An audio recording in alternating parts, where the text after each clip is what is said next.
হাদিসের কিতাবের মধ্যে বনি ইসরাইলের এক ঘটনা রয়েছে।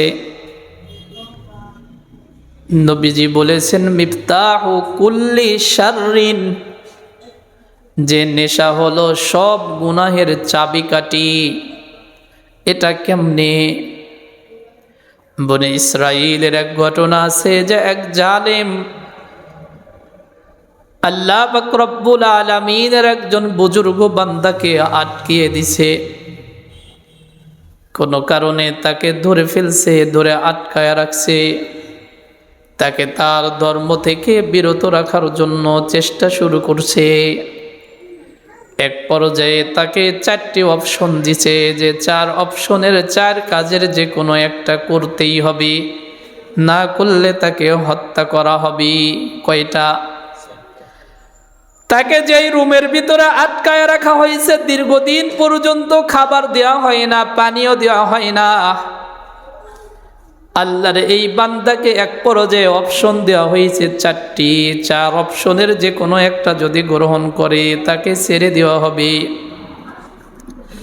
1 নাম্বার অপশন হলো, তার রুমের মধ্যে এক যুবতী নারীকে ঢুকায়া দিছে, যে তার সাথে জিনা করতে হবে। 2 নাম্বার অপশন, যদি জিনায় যদি রাজি না হয় তাহলে মদ পান করতে হবে। 3 নাম্বার অপশন, যদি মদ পান না করে তাহলে শূকরের গোশত খাইতে হবে। এভাবে একের পর এক অপশন দেওয়ার পরে 4 নাম্বার অপশন দিছে, একটা আসামিকে ঢুকা দিছে, দিয়ে বলে একে হত্যা করতে হবে। এই যে 4টা অপশন দিছে, 4টাই হলো কবিরা গুনাহ। কি গুনাহ বলেন? মদ পান করা কবিরা গুনাহ, জিনা করা কবিরা গুনাহ, মানুষ হত্যা করা কবিরা গুনাহ, শূকরের গোশত খাওয়াও কি কবিরা গুনাহ। 4টা বস্তুই হারাম। এবার আল্লাহর বান্দা চিন্তায় পড়ে গেছে, আমি কি করব?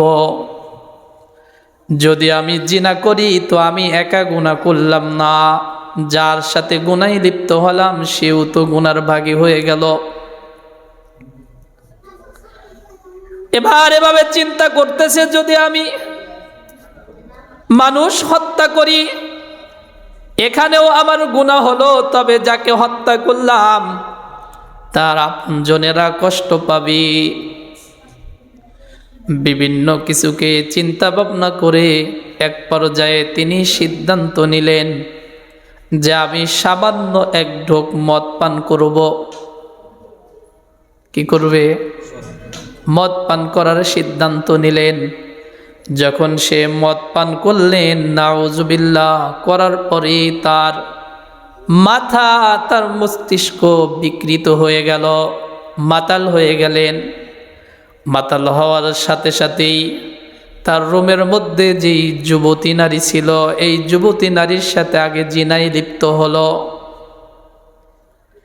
নবীজি বলেন, মিফতাহু কুল্লু শাররিন, নেশাদ্রব্য বস্তু এতটা জঘন্য যে সব গুনাহের মূল, সব গুনাহের চাবি। যুবক যখন মদ পান করছে, করার পরে আগে জিনায় লিপ্ত হয়েছে, জিনা করছে, জিনা করার পরে রুমের ভিতরে যেই মানুষ হত্যার জন্য ধারালো অস্ত্র ছিল, অস্ত্র দিয়ে ওই ব্যক্তিকেও হত্যা করে ফেলছে। কয়েকদিন যাবত তো কোনো কিছুই খায় না, মদ খাওয়ার কারণে তার মস্তিষ্ক নষ্ট হয়ে গেছে। পেটের মধ্যে ক্ষুধা, খাবারের চাহিদা থাকছে।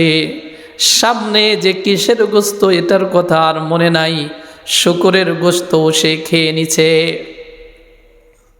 তাহলে এবার বলেন, পান করছে কি আগে? মদ পান করার কারণে গুনাহ কিন্তু সবগুলো অটোমেটিক হয়ে গেছে।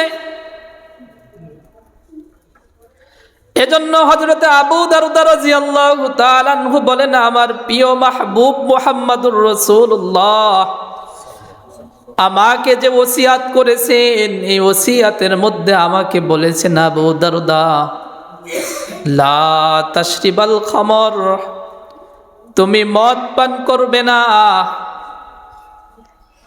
কেননা মদ হলো সমস্ত গুনাহের চাবি।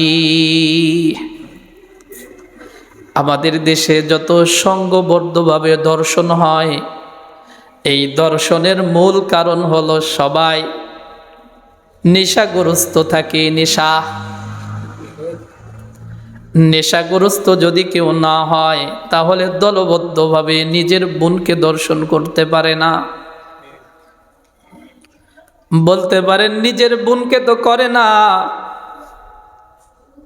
যে ব্যক্তি মনে করে যে আমার ঘরে বোন আছে, সে অন্যের বোনকেও দর্শন করতে পারে না।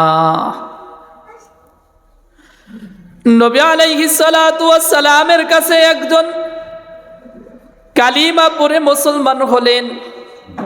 মুসলমান হওয়ার পরে এই সাহাবী আসছেন, এসে নবীজিকে বলেন, ইয়া রাসূলুল্লাহ, আমার একটা বদ অভ্যাস আছে। বলে কি? বলে জিনা করতে মন চায়, আমাকে একটু অনুমতি দেন, আমি জিনা করতে চাই। কার কাছে বলে? নবীজির কাছে বলতেছেন, আমাকে অনুমতি দেন, আমি জিনা করতে চাই। এই মুসলমান হইছে, কিন্তু বদ অভ্যাস যেটা, এটা তো ছাড়তে পারে নাই। এবার নবী আলাইহিস সালাতু ওয়াস সালাম কাছে বসায়া ঠান্ডা মাথায় তাকে বলে, তুমি জিনা করতে চাও? বলে, ইয়া রাসূলুল্লাহ, হ্যাঁ, জিনা করতে চাই। বলে, তুমি জিনা করবা কার সাথে? যার সাথে তুমি জিনা করতে চাও ওই মহিলাটা হয়তো কারো মা। বলে, জি, হয়তো কারো মা হবে। বলে, তুমি কি পছন্দ করো তোমার মার সাথে কেউ জিনা করুক? এবার যুবকের মাথা নিচু করে দিয়ে বলেন, ইয়া রাসূলুল্লাহ, না, এটা তো প্রশ্নই ওঠে না। বলে, তুমি যার সাথে জিনা করবা হয়তো সে কারো বোন। বলে, জি। বলে, তুমি কি পছন্দ করো তোমার বোনের সাথে কেউ জিনা করুক? বলে, ইয়া রাসূলুল্লাহ, এটা তো আমি পছন্দ করি না। বলে, তুমি যার সাথে জিনা করবা হয়তো বা সে কারো মেয়ে, তুমি কি পছন্দ করো যে তোমার মেয়ের সাথে কেউ জিনা করুক? সাহাবী বলেন, ইয়া রাসূলুল্লাহ, আমার শরীরে রক্ত থাকতে আমি এটা হতে দিব না। এভাবে নবীজি কয়েক ধাপে বললেন। সাহাবীকে বললেন, তুমি যার সাথে জিনা করবা হয়তো সে কারো ফুফু, সে কারো খালা। তুমি কি পছন্দ করো তোমার ফুফুর সাথে, তোমার খালার সাথে, তোমার ভাতিজির সাথে কেউ জিনা করুক? সাহাবী বলেন, ইয়া রাসূলুল্লাহ, আমি তো এটা পছন্দ করি না। এবার নবীজি সাহাবীকে বলেন, তাহলে তুমি কেমনে এটা পছন্দ করো যে অন্য মানুষের মার সাথে, মেয়ের সাথে, বোনের সাথে তুমি জিনা করবা? আর ওই মহিলার আপনজন তারা কি করে সহ্য করবে? সাহাবী ওইখানে বসে তওবা করলেন আর বললেন, ইয়া রাসূলুল্লাহ, এই যে তওবা করলাম, আজকের পর থেকে নিয়ে জিন্দেগিতে আর কখনো আমি জিনা করব না।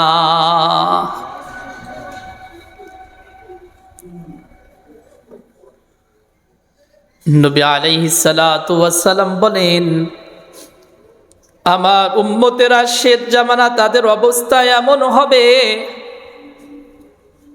যে তারা নেশাদ্রব্য পান করবে, নেশা করবে, কিন্তু নাম পরিবর্তন করে দিবে। নবীজির যুগে মানুষে মদ খাইতো, এখন মানুষে মদ খায় না, মদের নাম পাল্টায়া দিছে। নবী আলাইহিস সালাতু ওয়াস সালাম ইরশাদ করেন, আনা আবিল আশআরি রাদিয়াল্লাহু তাআলা আনহু قال قال رسول الله صلى الله عليه وسلم لا يشربن الناس من امة الخمر يسمونها بغير اسمها। নবী আলাইহিস সালাতু ওয়াস সালাম বলেন, আমার উম্মতের মধ্য থেকে কিছু সংখ্যক মানুষ নেশা করবে, মদ খাবে, গাঁজা খাবে, ফেন্সিডিল খাবে, বিভিন্ন ধরনের নেশা দ্রব্য তারা পান করবে, কিন্তু এগুলোর নাম তারা পাল্টায়া রাখবে। ইউসাম্মুনাহা বিগাইরি ইসমিহা। নবীজি বলেন, এই নেশা দ্রব্যর নাম কি? দিন যাইতেছে আর নতুন নতুন নাম আসতেছে, নাম পাল্টায়া দিবে, বলবে আমি তো মদ খাই না, এখন ইঞ্জেকশন বেরিয়েছে নেশার, ইঞ্জেকশন পোষণ করে নিয়ে নেয়, ফেন্সিডেল খায়, ইয়াবা খায়, ট্যাবলেট বেরিয়েছে, গাঁজা খায়। নবীজি ভবিষ্যৎবাণী করেছেন 1400 বছর আগে যে আমার উম্মতেরা এই নেশা করবে, আর এই নেশা দ্রব্যর নাম তারা পাল্টায় নতুন নতুন নাম আবিষ্কার করে নাম দিয়ে নেশা পান করবে। ক্ষতি কি হবে? বলে পুরা জাতির উপরে ক্ষতি আসবে। এই হাদিসে 2টি অপরাধের কথা নবীজি উল্লেখ করেছেন। বলে নেশা পান করবে, এই নেশার মধ্যে তারা নেশার নামগুলো তারা পাল্টায়া রাখবে। আর একটা গুনাহ করবে, ইউযাবু আলা রুউসিহিম বিল মাআজিফি ওয়াল মুগান্নিয়াত। 1 নম্বরে তো তারা নেশা পান করবে, 2 নম্বরে তারা তাদের নেতাদেরকে সংবর্ধনা জানাবে, গানের মাধ্যমে, নায়িকাদের মাধ্যমে, বাদ্যযন্ত্রের মাধ্যমে নেতাদেরকে সংবর্ধনা জানাবে। এগুলো দেখা যায় বিভিন্ন সময় নবীন বরণ অনুষ্ঠান যখন হয় তখন দেখা যায় আমাদের কলিজার টুকরা সন্তানদেরকে আমরা যেই প্রতিষ্ঠানগুলোতে পড়াই, এই প্রতিষ্ঠানগুলোতে যখন অনুষ্ঠান হয় আমাদের মেয়েগুলোকে হলুদ কাপড়, লাল কাপড় পরায়া, সুন্দরভাবে সাজগোজ করায়া, ফুলের মালা দিয়ে, ফুলের তোড়া দিয়ে, গানের মাধ্যমে, বক্সের আওয়াজের মাধ্যমে, হারমোনিয়াম বাঁশির আওয়াজের মাধ্যমে বিভিন্ন নেতাদেরকে আমন্ত্রণ করে তাদের গলায় মালা দেওয়া হয়, বাদ্যযন্ত্রের মাধ্যমে সংবর্ধনা জানানো হয় কি হয় না?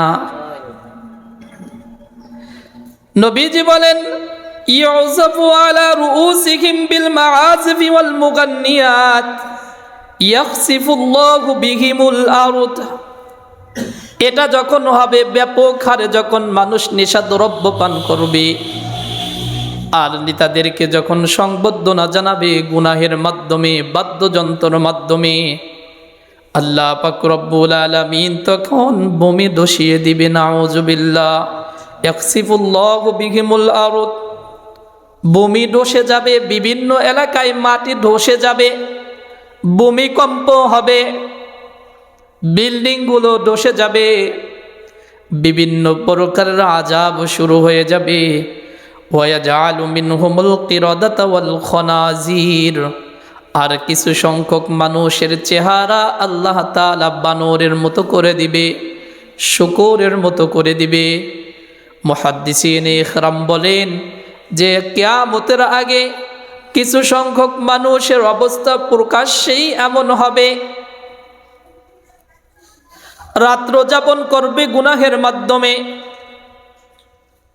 রাত্র যাপন করবে নিশার মাধ্যমে, গুনাহের মাধ্যমে রাত্র যাপন করবে। নবী আলাইহিস সালাতু ওয়াস সালাম বলেন, লা ইউবাইতান্না কওমুন মিন হাযিহিল উম্মাহ আলা তাআমিন ওয়া শারাবিন ওয়া লাহওয়িন। নবী আলাইহিস সালাতু ওয়াস সালাম বলেন, আমার উম্মতের কিছু সংখ্যক লোক এমন হবে তারা রাত্র যাপন করবে মদ পান করার মাধ্যমে, নেশাদ্রব্যর মাধ্যমে, কিছু খাবার হারাম খাবারের মাধ্যমে, অশ্লীলতার মাধ্যমে, নাইট ক্লাবে যাইয়া এভাবে রাত্র যাপন করবে, গান বাদ্যর মাধ্যমে রাত্র যাপন করবে। ফায়াসবাহু, এভাবে তারা সকাল করবে, অতঃপর তারা দেখবে ফায়াসবাহু কদ মাসাকু কিরদাতান ওয়া খানাজির, যে তাদের চেহারা বানরের মতো হয়ে গেছে, তাদের চেহারা শূকরের মতো হয়ে গেছে। মুহাদ্দিসিনে ইকরাম বলেন, বাস্তবিকভাবে শেষ জামানায় এমন হবে, ঘুম থেকে ওঠার পরে আয়নার সামনে দাঁড়াবে, দাঁড়ায় তারা কাঁদতে থাকবে আর তওবা করতে থাকবে, কিন্তু তখন তাদের এই তওবা আর গ্রহণযোগ্য হবে না। আজ যেমন ঘুম থেকে উঠে আয়নার সামনে যায়, চুল ঠিক করে, মেকআপ করে, কত কিছুই করি, যারা এভাবে গুনাহের মাধ্যমে রাত্র যাপন করবে, নেশার মাধ্যমে রাত্র যাপন করবে, সকালবেলা যখন আয়নার সামনে গিয়ে দেখবে যে কারো চেহারা বানরের ন্যায়, কারো চেহারা শূকরের ন্যায়, তখন আফসোস করবে আর তওবা করতে থাকবে, কিন্তু ওই তওবায় তখন আর কোনো কাজ হবে না।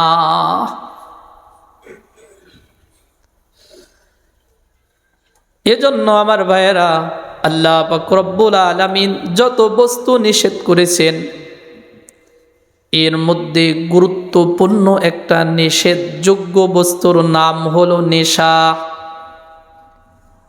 নেশা কি? হারাম। নেশা হারাম। যারা নেশা দ্রব্য খায়, পান করে, এদের নামাজ আল্লাহ তাআলা কবুল করে না।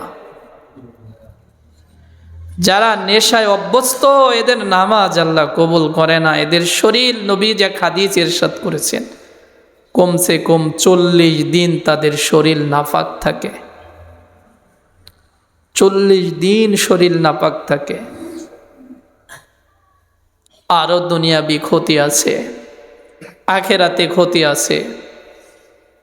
আজকের আলোচনায় আমরা যে নেশা সমস্ত গুনাহের মূল, সব গুনার মূল হলো নেশা। সব গুনার মূল কি? নেশা। যারা নেশা করে তাদের শরীর কি হয়? নাপাক হয়ে যায়। আল্লাহ তাআলা আমাদের সমাজকে, আমাদের যুবকদেরকে নেশার থেকে বিরত থাকার তৌফিক দান করুন।